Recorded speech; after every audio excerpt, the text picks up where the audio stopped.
Hi there!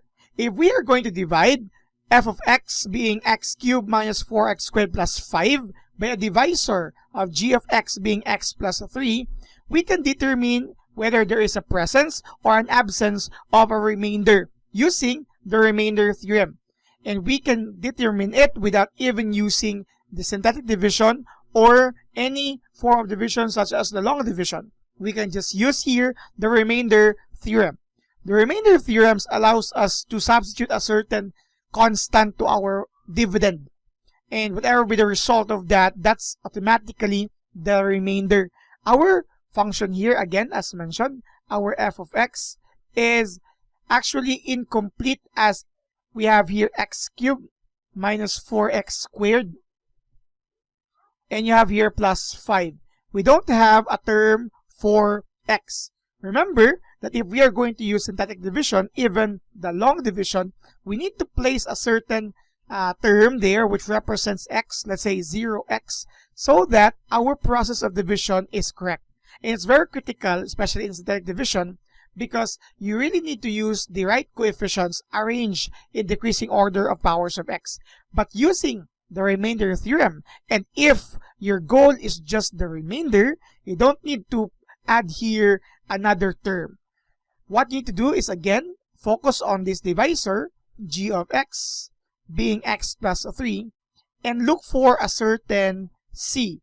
That c will be substituted in this function here, even without adding other terms. The result will be the remainder.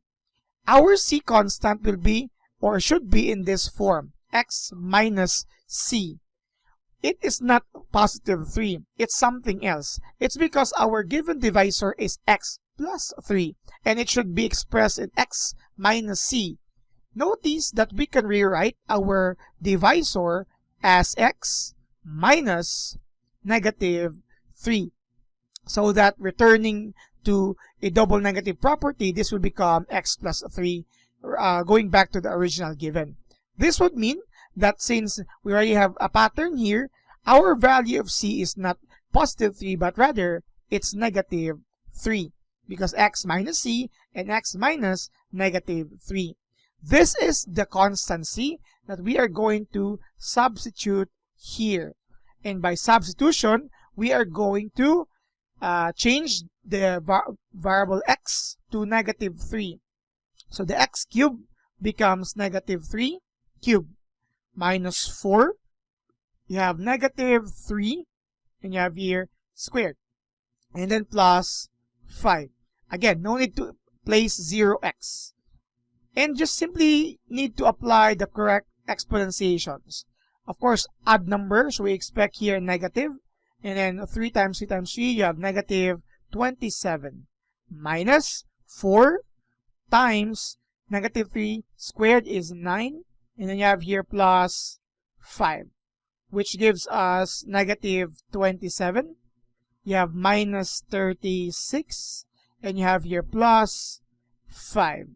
So our result here, you have negative 27 minus 36, that's negative 63, plus 5, you have negative 58.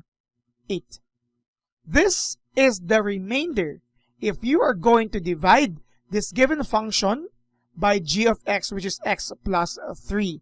You can even verify this using synthetic division. Just make sure that you will not forget the additional term here of 0x. But that division is already presented in another video. You might want to scroll the channel for that. And then the remainder for that is similar to this, which is negative 58. That's all for today. You're dismissed. And please do not forget to subscribe now.